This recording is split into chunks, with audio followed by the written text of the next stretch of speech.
Hello नमस्कार सबैजनालाई। गरम यस्तै छ कलकत्तामा हैन।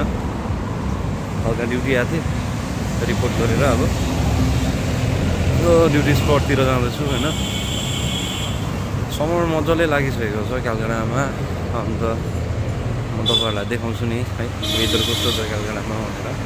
यो चाहिँ झन्डै यहाँ रुखपातहरु अलिकति बेसी छ यो आलिपुर जग्गा। अन्त रुखपात बेसी कारण भएको कारणले गर्दा चाहिँ it feels a little bit relieved. Anyway, तपाईँलाई देखाउँछु नि म कस्तो छ भनेर है। म फ्रन्ट क्यामेरा र त्यो डुअल क्यामेरा मोड चलाउँछु अनि बोल्दै पनि भिडियो पनि बनाउँदै हेर्दै जानु होला भिडियो है कस्तो छ भनेर। यहाँको जसलाई कलकत्ता आउनु मन छ समरमा घुम्नको लागि तपाईहरुले अब यसो भिडियो बनाउन सक्नुहुन्छ ठीक ल। यो जग्गाहरु हेर्नु न धन्य भन्छ दामी जग्गा छ ब्युटिफुल प्लेस। अन्त यता चाहिँ तपाईको आर्मीको क्वार्टरहरु छ सेन्ट्रल क्वार्टर्सहरु छ अफिसर क्वार्टर्सहरु हैन। अन्त यो चाहिँ आलिपुर रोड हो। यता उता गयो भने चाहिँ कालीघाट पुग्छ आगे गयो भने चाहिँ आलिपुर जुहरू पुग्छ।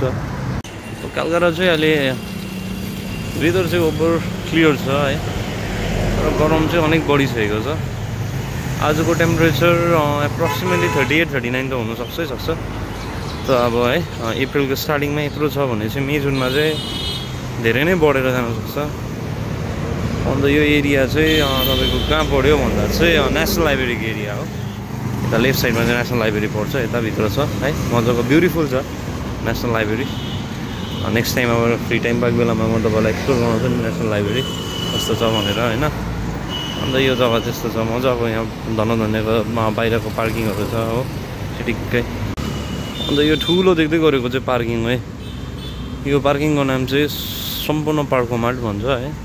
4 व्हीलर्स पार्किङ 2 व्हीलर्स चाहिँ थाहा भएन तर 4 व्हीलर पार्किङ चाहिँ छ यहाँनिर है निकै ठुलो छ। अन्त वान नाइटको चाहिँ अस्ति मैले हेर्दाखेरि चाहिँ 100 थियो चार्ज है। ठिकै छ रिजनेबलै छ हैन। सो तपाईहरु कलकत्ता आयो भने यहाँनिर गाडीहरु पार्किङको जग्गाहरु पाउन सक्नुहुन्छ पे गरेर है। धेरै नै अब आफ्नो गाडी सेफली राखिदिन्छ नि त सेफ्टी कम्स फर्स्ट नि त हैन। महँगोको गाडीहरुमा त सेफ्टी चाहियो यो पार्को मार्टमा राख्न सक्नुहुन्छ है दामी छ। अझै देखाउँछु अरु के छ भनेर। अन्त यो अगाडिबाट चाहिँ लेफ्ट गयो भने चाहिँ यहाँ पर व्हाइट कलरको बिल्डिङ देख्दैछ चाहिँ कलकत्ता युनिभर्सिटीहरु हो है। अन्त राइट जानुपर्छ अब हामी चाहिँ पिटिएस जाँदा चाहिँ यताबाट गयो भने पुग्छ तर अब यहाँबाट चाहिँ छेउ राइट टर्न लियो भने चाहिँ है यहाँबाट चाहिँ कलकत्ता युनिभर्सिटी जाने बाटो। जहाँनिर चाहिँ रुख छैन त्यहाँनिर चाहिँ अब अति गरम छ तर अब हेर्नु न रुखहरू भइदिएको जग्गाहरू चाहिँ अब यस्तो दामी छ नि त शीतल है छायाहरू भएको। यो चाहिँ त्यो सम्पूर्ण पार्किङको क्याफे हो है।